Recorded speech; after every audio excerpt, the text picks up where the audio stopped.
Төреқұл Ағыбайдың шақшасына қол созып, қара бұйра Насыбайдың бір шөкімін астыңғы ерінге тастап жіберді де, бойын тіктеп, ұзақ әңгімеге кірісер адамның сыңайын танытты. Жылқышылар да алға қарай жамбас жылжытып, ұмсына түскен. 1942 жылдың жазы, ұлы отан соғысының теке тіреске айналып, қызып тұрған кезі, деді Төреқұл әңгімесін баппен бастап. Біз 10 шақты кісі қырғыз елінен майданға ат апаратын болдық. Ішімізде байырғы жылқышылар да, майдандағы жастардың орнына келген жай қарттар да бар. Ат айғыры аралас, мыңдай сәйгүлікті қызыл вагондарға тиеп алып, қазақ даласын қақ жара, батысқа қарай тартып бара жатырмыз. Ілгерілеген сайын жүрісіміз маңдымай, эшелонымыз әр жерде бүгіліңкіреп, әскер мінген пойыздарға жол босатып дегендей, ілдалдалап жылжып келеміз. Жем шөбіміз өзімізде. Тек күніне бір уақыт жылқыны суару ғана қолды байлайды. Содан не керек? Орал қаласынан өткен соң жылқыны вагоннан түсіріп, үйірлеп даламен айдауға тура келді. Бет алдымыз Қалмақ даласы. Еділден паром арқылы өтіп, Сталинград майданына төте жолмен жету туралы бұйрық болыпты. Бірақ Еділ бойына жеткен соң паром дайын болмады ма, әлде арғы жағаны жау самолеттары бомбылап, тыным бермей қойды ма, әйтеуір біз бергі бетте бір аптаға жуық бөгеліп қалдық. Жол жөнекей көрген білгенімізді айта берсем, әңгіме ұзарып кетеді.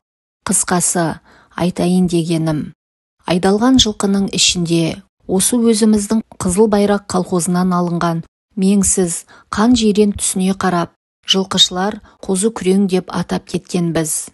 Жаңылмасам, сол кезде жасы 8-10-дардан аса қоймаған. Толысқан, азулы айғырлардың бірі тұғын. Құданың құдіреті, Еділ бойына жетісімен жаңағы қозы күрең төтенше мінез таныта бастағаны. Жануар кешкі салқындарда ғана ептеп жайылады да, күндіз басын жерге салмай, жылқының шетінде қалшиып тұрады да қояды. Арамызда Саяқбай дейтін көпті көрген қу мүйіз қарт жылқышы бар еді. Қозы күреңдегі өзгерісті алдымен сол байқапты. Жігіттер, мен бірдеме білсем, сендер осы қозы күреңнен айырыласыңдар, деді ол бір күні бізді қасына шақырып алып. Қараңдаршы, жел жаққа шығып алып самалдап тұрғанын көрдің бе, жануардың? Біраздан бері оттан, судан тыйылып, өзін-өзі мейіздей қатырып, жаратып жүр. Қашатын жылқының сұрқы ғой мынау. Мына бабымен қашатын болса, әй, 4 аяқты малға шалдыра қоймас. Не істейміз? Ұстап алып өрелеп жіберсек қайтеді? Саяқбайдың сөзін жігіттер күле тыңдап, бәлендей мән бере қоймады. Қойыңызшы, ақсақал, сізде қайдағыны айтады екенсіз. 2000 шақырым жерге пойызбен келген мал түгіл, өзіңіз үйді тауып барсаңыз да жетер. Батыс қайда, шығыс қайда екенін айырмай, өзіміздің басымыз қатып, мәңгіріп жүргенде, жағы түкті жылқы айуан не білуші еді? Жәй, Еділдің шөбі таңдайына татымай, өгейсіп жүргені болар, десіп, өздерінше тон пішіп кетті. Мейілдерің. Бірақ қашан айттың демеңдер. Қозы күрең енді бірер күннен кейін Алатау қайдасың деп тартып отырмаса, мұрнымды кесіп берейін, деген Саяқбай да онша өршелене қоймады. Бұл әңгіме сол арада аяқсыз қалған еді. Ертеңіне дайындық жұмысы аяқталып, жылқыны өзеннен өткізудің қамы басталды. Ол үшін аттарды үйір-үйірімен жағалаудағы ағаштан жасалған шарбаққа қамап, содан ары паромға тиеу қажет болды. Осы әдіспен алғашқы 2 бөлек жылқы өзеннің арғы жағасына шығып та үлгерді. Қозы күрең соңғы үйірлердің ішінде тұғын. Қанша дегенмен, Саяқбайдың сөзі есімізде. Бәрімізде содан көз алмай қадағалап жүретінбіз. Қозы күреңнің аман есен қоршауға кіргенін көріп, иығымыздан жүк түскендей кеңіп қалдық. Ағаш шарбақты бірте-бірте тарылтып, ығысқан жылқы паромға өзі шығып кететіндей тәсіл қолданып жатқанбыз. Кенет дәл осы кезде күтпеген жағдай болды. Айнала шеп жайып, қиқулап жүрген біздер әлдебір жылқының топты жара-мара, кісі бойы шарбақтан серіппедей созылып, бірақ секіргенін көріп қалдық. Ойбай, кетті! қозы күрең кетті, десіп шу ете қалды жылқышылар. Құшақ құйрық қабажал күрең айғыр осқыра ойнақтап шетке шыға берді де, бір-екі рет азынай кісінеп жіберіп, шығысқа қарай шоқыта жөнелді. Тез атқа қоныңдар, қайырыңдар, деп ақырды бізді бастап жүрген кавалерист капитан. Соның бұйрығымен 2-3 жігіт атқа қонған, бірақ қайыру берген қайда? Қозы күрең құйрықты тігіп алып, сапқының тасындай зырлап барады. Қуғаннан пайда жоқ, қозы күрең бәрібір жылқы баласына шалдырмайды, әуре болмаңдар, деді Саяқбай. Пай, жануардың сілтеуін қарашы. Оның бұл сөзінде қозы күреңге деген сүйініш те, өз болжамының дәл шыққанына пенделік мақтаныш та жатыр еді. Қап, маңайда машинаның да болмағанын қарашы. Капитан жан-жағына алақтап сәл қарап тұрды да, қасындағы солдаттың мылтығына жармасты. Мен онда дезертирдің сазайын тартқызайын қазір. Соны айтып, тізерлеп отыра қалғанды. Тарс еткен мылтық даусы естілді. Бірақ қозы күреңге оқ дарымады. Ызалы капитан кімге бағыштағаны белгісіз, жақсылап тұрып бір сыбап алды да, екінші рет мылтығын шарбаққа сүйеп қойып, ұзақ сығалады. Оқ бұл жолы да тимеді. Ұлы сәскенің кезі тұғын.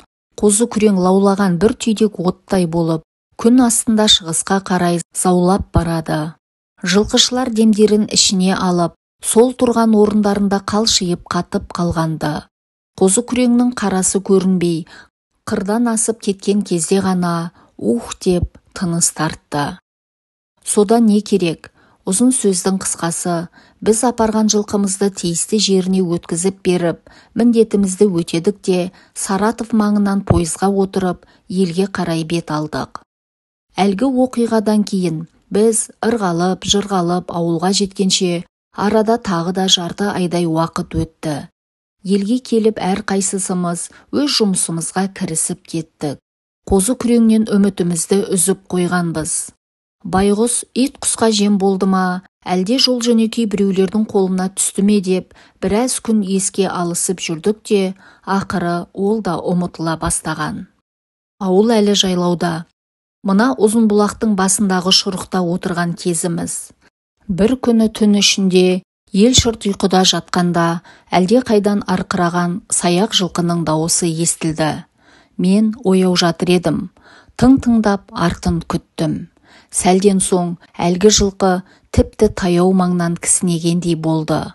Азынай, аңсай кісінегеніне қарағанда, жай үйір арасының үйір іздеген көп тұғырының бірі емес, алыстан суыт келе жатқан мал екені белгілі. Бұл үнді көрші үйдегі Саяқбай да естіп жатса керек. Бір мезгілде сырт жақтан дыбыс берді. Төреқұл, ояумысың? Далаға шығып тыңдашы. Мына кісінеп келе жатқан біздің қозы күрең емес пе? Әй, соның ақ дауысы, деді үй сыртында тұрып. Шекпенімді иығыма іле сала, мен де далаға атып шықтым. Екеуіміз тың-тыңдап тағы біраз тұрдық. Арқырай кісінеген әлгі жылқы батыс жақтағы қоңыр белден бері асып түсті де, ауылдың аяқ жағында жатқан сауын биелерге келіп қосылғандай болды. Жүр, барайық. Мына дәуде болса қозы күреңнің өзі, деді Саяқбай тықыршып. Мен сенер-сенбесімді білмей соңынан ілестім. Екеуіміз өкпемізді қолымызға алып, ыра төмен жүгіріп келеміз. Түнде жол ұзап кететін әдеті ғой, қарғадым жер жеткізсеші. Өлдім талдым дегенде, сайдың ішінде жатқан жылқының шетіне де іліндік-ау. Әйтеуір, ай сүттей жарық. Алайда, шеттен келіп қосылған жаңағы жануар бірден көзімізге түсе қоймады. Істің анық-қанығына жеткенше сабырымыз қалмай, екеуіміз көрінген жылқының қасына бір барамыз. Сәлден соң Саяқбай менен бөлініп кеткенді. Бір мезгілде марқұмның күңірене шыққан даусы естілді. Жануарым-ай, аман есен келген екенсің ғой. Айшылық жолды аттап, Алатауыңа жеткен екенсің-ау. Боғыңды жейін, қасиетті тұлпарым-ай. Елсіз сусыз шөлдерден, асу бермес белдерден өтіп, туған жерге қалай жеттің екенсің. Қозы күрең жылқының бір шетінде, Жалтас торы биенің шоқтығына иегін артқан күйі, екі бүйірін соғып, сенделіп тұр екен. Біз қасына жақындағанда оқыранып жіберді. Құлағының түбі, сауыры сабындалып, өне бойы ақ көбік басып кеткен. Қаншырдай қатып, оқтаудай жараған айғырдың ай астында керіліп тұрған сондағы кейпі әлі көз алдымда. Саяқбай жаңағы сөзді айтып еңіреп жіберді де, қозы күреңнің мойнынан құшақтап, құлағының түбіндегі ащы көбікке тұмсығын тығып, құшырлана иіскеді. Жануарым-ай, саудыраған қу сүйегін ғана қалыптау, деді арқа басын жалын сипап көріп. Қысы жазы қара етін бір жібермейтін, жуан сіңір, көмпісақ еді. Қарашы, жалының алқындысы қолыңа әрең біленеді. Мына түріне қарағанда, осы бүгін-ақ күншілік жерді басқан-ау бұл жануар.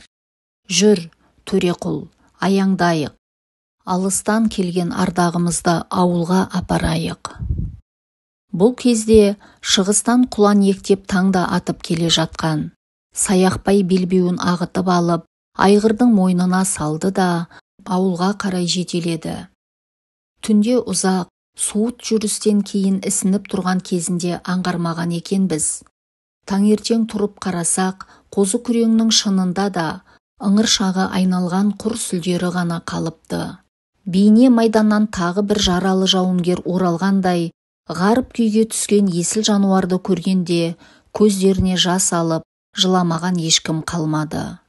Бірақ әбден жілік майы үзіліп, тоба қазығына тақалған қозы күрең оңалып кете алмады.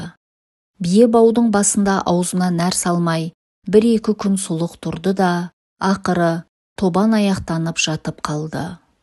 Ұзақ суыт жүрістен қызылмай болып зорыққаны, төрт аяғына бірдей қан түскені белгілі еді.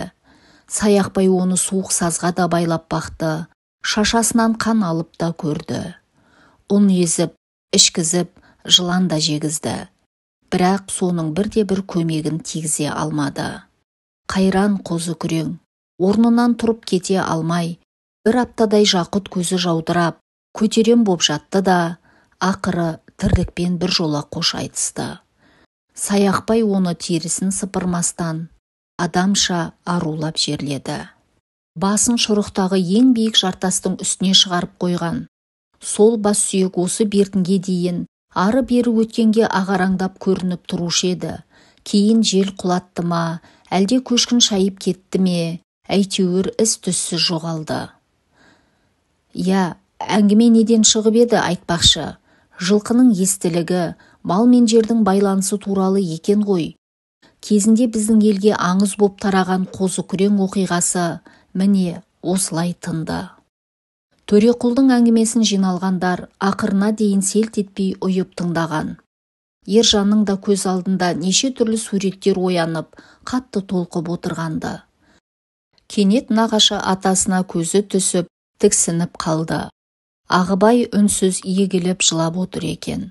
Төреқұл әңгімесін аяқтағанда орамалын көзіне апарды да, ой шіркін, дүние-ай деп көкірегін қарс айыра күрсінді.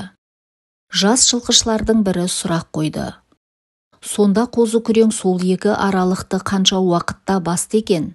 Кезінде есептеген ешкім болмады ма? Болды ғой, неге есептемесін? Ол кезде де есепке жүйрік жігіттер бар тұғын, деді Төреқұл, қалтасынан күміс баулы сағатын шығарып. Қозы күрең еділ бойынан Алатау бауырына тура 1 ай 15 күн дегенде келді. Әсілі, қашқан жылқы күндіз тасада бекініп, түнде ғана жортады ғой. Бәлкім, жолда ес жинап, жайылған кездері де болған шығар. Соның өзіне күніне 100 шақырымға жуық жер алып отырған десті, білетіндер. Мәселе мұнда қашықтықта емес. Мәселе, жылқы жануардың бағытынан жаңылмай, туған жерін тауып келгенінде ғой, балам.